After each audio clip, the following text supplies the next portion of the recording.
When you decide to show up consistently as the best version of who you are, it gives you your best opportunity to meet people where they are. And you never know when someone needs you to be your best. And I think there's a real relevant insight around this story. I mentioned I live in Minneapolis, Minnesota, but originally I'm from Cleveland, Ohio.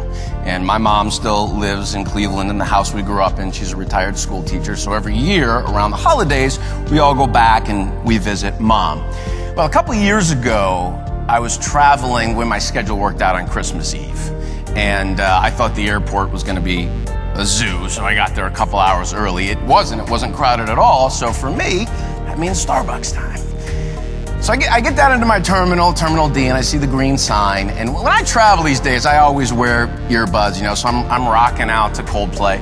And I see the sign, I get in line, and there's one woman in front of me, and she's having a very animated conversation with the barista. I couldn't hear what she was saying, but she's kind of waving her arms, and they're both smiling and laughing. So I wasn't in a rush, but out of curiosity, I popped out my earbuds. And sure enough, they're going on about their holidays and their plans and the kids and presents, and she starts to move down the line. So it's my turn to order.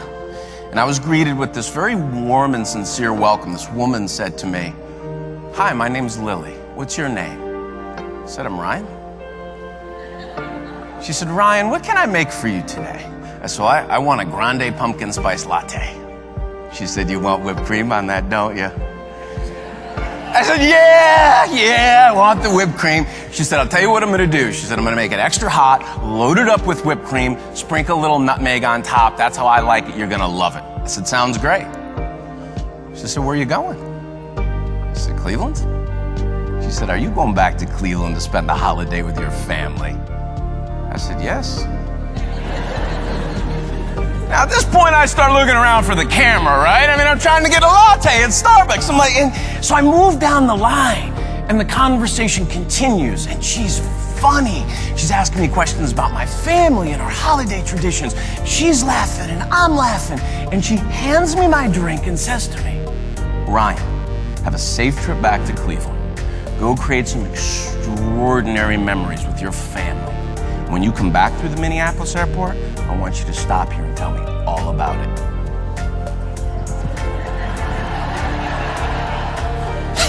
As I get my drink, I start walking away, and I stop and I look back at this woman, and I think to myself, it's Christmas Eve. Most people would rather be anywhere else in the world than serving coffee in an airport. Not her. It was like she was meant to be there. And I couldn't help myself. I had to go back. So I did. I walked back and I said, "Excuse me, Lily." And she jumps around. "Ryan, is everything okay with the latte?" Nice athletic stance, pumpkin whipped cream. I said, "No." I said, "The latte is perfect. I just had to come back and ask you, what is your secret to making such meaningful connections over serving coffee?" Well, she corrected me. She said, "Ryan, I'm not serving coffee." I said, "Okay, what are you doing?" She had thought about this. And what she told me was, "I'm pouring happiness into people's lives." I said, "You're pouring what?" What is pouring happiness? And I want to introduce you to her and her definition of pouring happiness. This is Lily Olson on Christmas Eve, a couple years ago. Lily is the shift supervisor in the Terminal D Starbucks in the Minneapolis International Airport. And this is her definition of pouring happiness. She wants to be happy in her life. She wants to be around happy people. She cares about her customers. She wants them to come back. So she chooses, even on Christmas Eve, to smile, to have fun, to help people, to just be happy. I said, "Lily, you are awesome.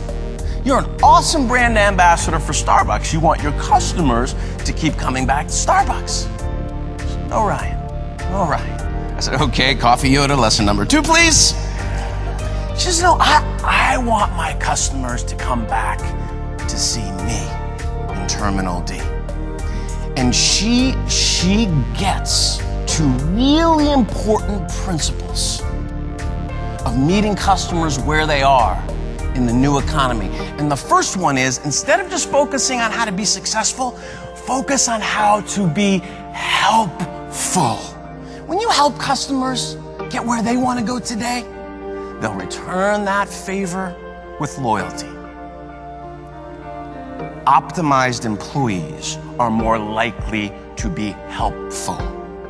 The other thing she understands and masters straight away is the very specific and intentional decision around how she chooses to show up, even on Christmas Eve. You know this. A lot of things happen in work and in our lives that are beyond our sphere of influence or control. She doesn't control the weather in Minneapolis. Trust me, I live there. She doesn't control what Caribou does in D8. All she gets to own is how she chooses to respond to those things. Decide how you show up. You know, it's interesting, when I met Lily, and she would have had no way of knowing this, but I was pretty heavy in the heart and had a lot on my mind. My parents, both retired school teachers, married 45 years. About 3 months before that holiday, I got a call from Mom. We got some really tough medical news about Dad. It was a terminal diagnosis, and we knew we probably weren't gonna have a lot of time. So I was sitting in that airport on Christmas Eve, not in the best place in the world.